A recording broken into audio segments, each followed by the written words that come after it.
So we'll have a look now, having had a quick look at the basics of the camera, we'll have a look at something else now, which is the flashes which Mike used in the bikini shoot and also in the wedding shoot we did as well. So let's have a quick look at those and how those operate, Mike. We'll have a look now. Now,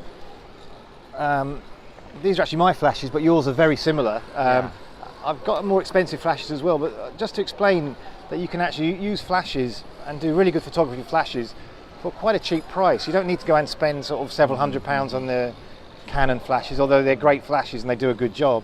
Because if you want to get into flash photography, and Mike's a professional, has been doing it for years, he just uses these, you can get away with quite low price. And these, for example, this is a branded CDR King, that's local to here, Philippines. But you can get them online. Yongyo do them as well. There's a couple of different brands.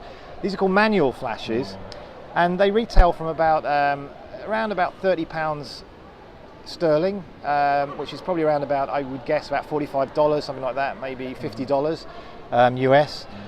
And they do a good job, don't they? Yeah. They're basically manual. That's the reason they're cheaper. But once you understand the manual settings, they're quite easy to operate. So we'll have a look at that in a moment. The other piece of kit which is very useful when you're using these flashes is a trigger, is a wireless trigger, and Mike uses those as well. And again, you know, you can spend a lot on triggers as well, but Mike, you use these these type of ones, relatively cheap ones, and these are around about, I think these are around about probably £20, something like that, maybe £25 for a set, roughly, I think, something like that. Again, quite cheap, and we'll see how those operate now. And Mike, we saw you get some great results using all this sort of equipment.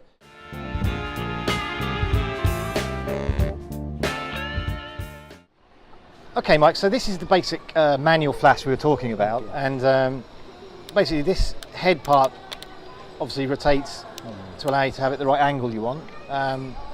These ones have a pull-out bit, which is useful because I think that diffuses the light a bit, spreads it out a bit, and this one you can use as a reflector as well. Is that right? To reflect it down a bit. You're using it like in a bounce position. Yeah, and you do use those as well. You do use them, and they're handy on this, so that comes with that.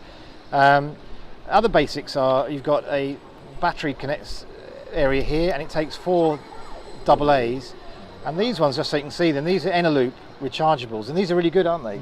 And you don't only buy a charger with them as well. In my experience, it's worth getting the fast charger.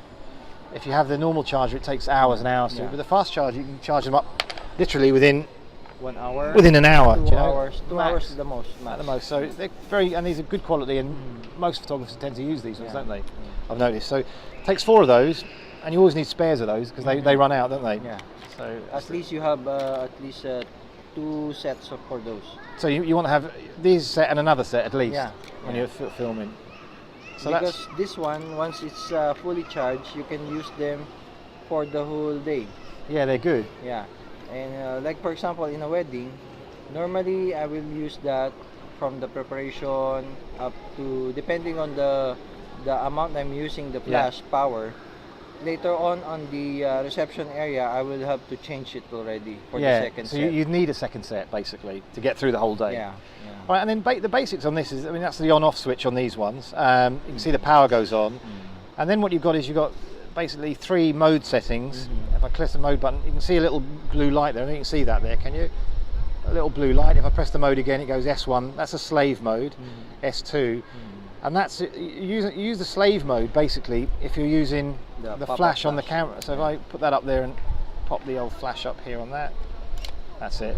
So if you're using the flash on the camera, you can use that to trigger the in the slave mode, S1 or S2. That will actually, the flash on this will trigger this at the same time. So you could use it like that, but it's better to use it, and you use it in the manual mode using these devices, which are the wireless triggers, and we'll have a look at that now in a second. Because with the slave 1 and 2, if you're using this, it will not trigger as outdoor.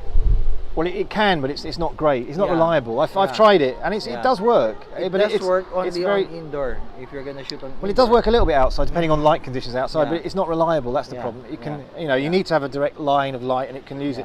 Whereas these little ones, like with those, the wireless, it doesn't matter even if you're shooting, strange angles or whatever. It'll always pick up the signal. So on it, Mike, when you use this, so having set it to manual mode, basically, what you're basically doing, the only other option you have, which makes them very simple to use, is the plus and minus for the power. So at the moment, it's the smallest power for light. Every time you go up, it doubles the amount of light, I think, going up. And you would tend to use it maybe on the 6th level, towards the top. On that level, it gives you a nice sort of enough light for most shots. And I think you in the bikini shoot and in the wedding shoot, you'd use that most of the time, wouldn't you? Around about that. Because the good thing about having remote flashes, you can locate it, either you put it near the subject or further away from the subject. That's it. With still the same amount of power. That's right. So it's nice. And if you the thing is, if you start using very high power on it, it drains the batteries very quickly, doesn't it? It takes longer for them to recharge, so you have to be slower than shooting. You might use that, you said, in very strong sunlight outside if you had to, on the maximum setting. So generally around about there. So that's basically it. And then with these triggers here and receivers, these ones are Yongnuo. They do both RF603C, and they take. Again, I've got rechargeable batteries in. These are the AAA batteries, and they can charge again on the even on the Eneloop charger. It also accepts the AAA batteries, so it takes 2 of those. And what you would do, you would basically put one of these on the top of the hot shoe on the camera, and you put then one on the flash, like that. And that's pretty well it, isn't it? And they communicate then between each other. You switch them on, obviously. I'll take this one off and I'll switch this one on, like that. See, a green light goes on there. Okay, so once you got them on, you got one on the flash. You'd normally have another flash with another one of these on. And this, what basically it does, it's very straightforward. You don't even need to do any settings for flash on the camera. Once you've got these things on, the whole system works automatically. So this will send a signal once you press the shutter button to this to flash at whatever the power is on this. So if we do now, if you take a shot there, and I'll try and hold that to camera there, you'll be able to see, I hope.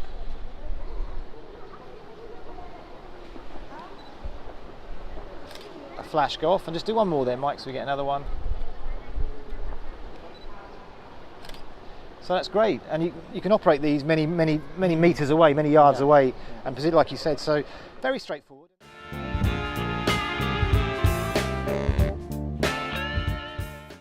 Just showing it there towards the camera. Now, when you were doing the bikini shoot, for example, what would the typical setting you'd have? You'd have this set to 6, you said, roughly. So once I've made the settings on the flash, that's already that. And you'd have both flashes be similar? Yeah. Okay. Or sometimes the other one will be a little bit lower. Okay. So that this one will be like, you can have this as your main or as your highlight. Yeah. Either way of the 2 flashes that I'm using. So in the setting of the camera, normally I would use 800, 400, or the 1600 ISO. All right. And then the opening, either I'll use this 5.6 or the 811. Right. That's it. And then on the speed, I would go as far as around 200 on the speed. Max, max. But you generally have it about 100th per second. 100 or 125. Something like that to get the right and then exposure. I can adjust the opening if the subject is still overexposed. Yeah. And I still want my 125 or 100 speed. Yeah. I would adjust this up to, let's say, from 11 to 16 or 20. Okay, yeah. So, all right. Or if I want to have an effect of even though we're shooting daylight, I can create like a shot like it's already dark, and then the subject is the one only lighted by my 2 flashes. Yeah. So I can go as far as 22 on the opening. So you could go to f22 there, and what that will do, it'll cut all the daylight. It'll basically get rid of all of that. A little bit. Yeah. Or not. So it'll make it much darker. Yeah, make it much darker. And then if you still want it to have like that, you can still go as ISO 400. Gotcha.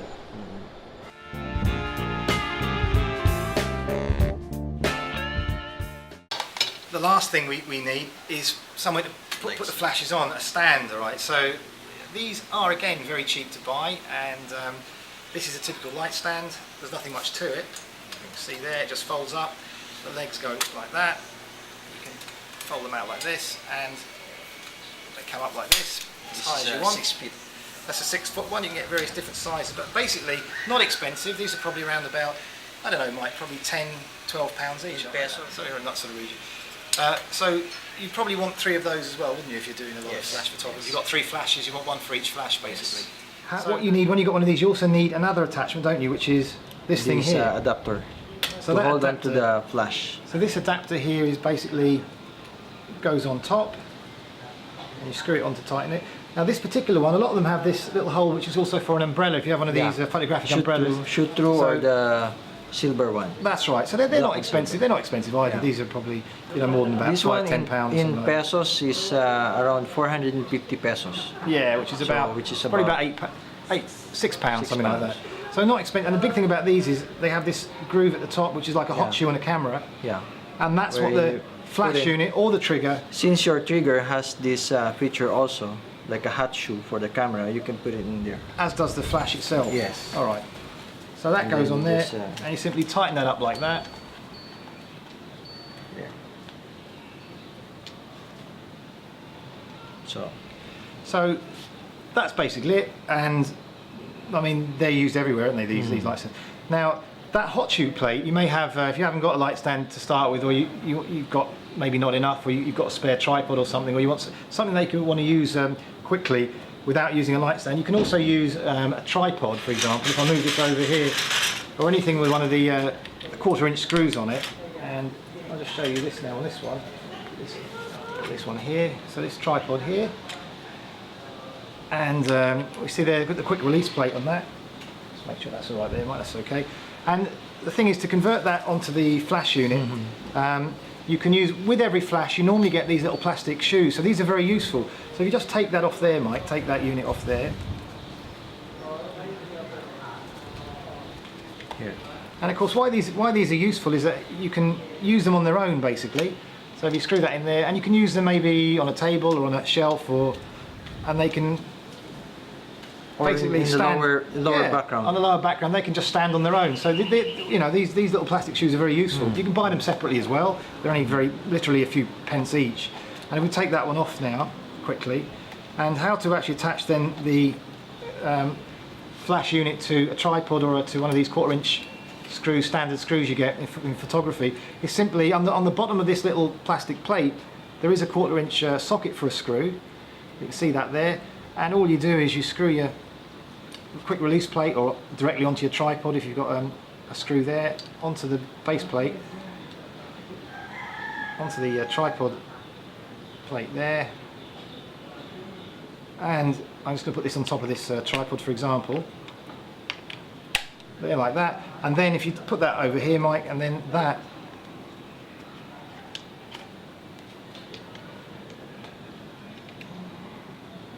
and that then will operate as your light stand, effectively, for your for your flash unit. So that's just a handy tip, isn't it? That you can use those things, those little plastic base plates. So that's the nuts and bolts of doing the flash.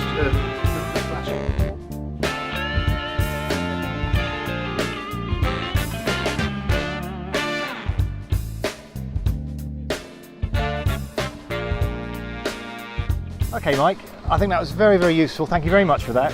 And I hope you found that useful as well. So thanks very much for watching again, and happy shooting.